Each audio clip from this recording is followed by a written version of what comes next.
Autrefois, l'aménagement des espaces collectifs se limitait à des critères purement esthétiques et de confort.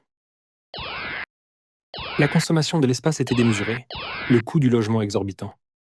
Et l'explosion démographique combinée à la révolution industrielle du 19e siècle ne fit qu'accentuer le regroupement des populations dans des espaces restreints, face à cette pression. Une nouvelle logique d'urbanisation est née.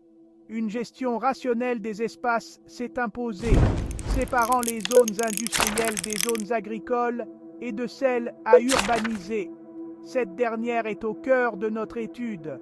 Nous explorerons comment des opérations d'urbanisation bien planifiées peuvent répondre à 4 défis majeurs.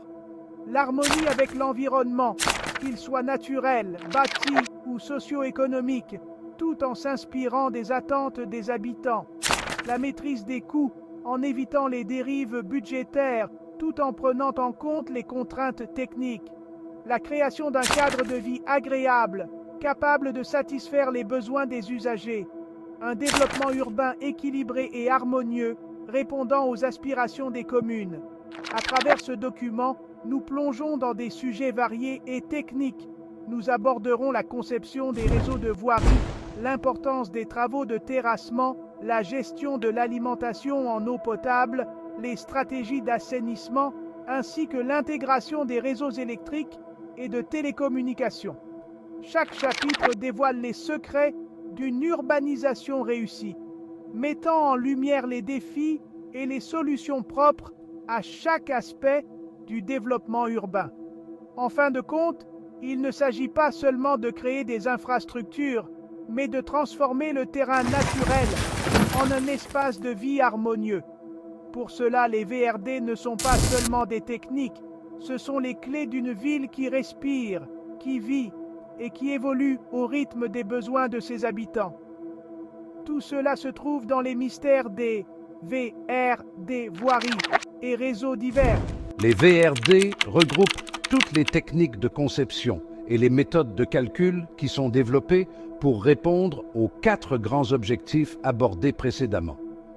Leur but est d'adapter le terrain naturel pour aménager les voies, comme les routes et les trottoirs, et les constructions, ainsi que d'installer les différents réseaux nécessaires aux services publics. Cela inclut l'alimentation en eau potable, l'éclairage, l'assainissement, etc.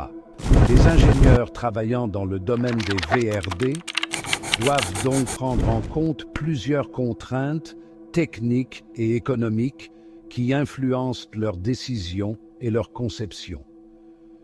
Bien qu'ils doivent toujours veiller à la sécurité et au bon usage de l'espace collectif, il est essentiel de ne jamais perdre de vue le but ultime: créer un cadre de vie où les conditions de sécurité et de confort sont optimales pour les habitants.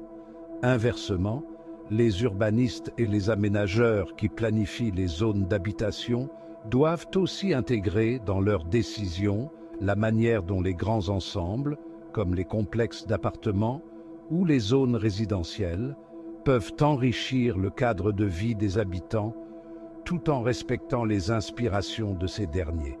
Ici, on raisonne donc non seulement en termes de sécurité, mais aussi en termes de confort et de qualité d'aménagement.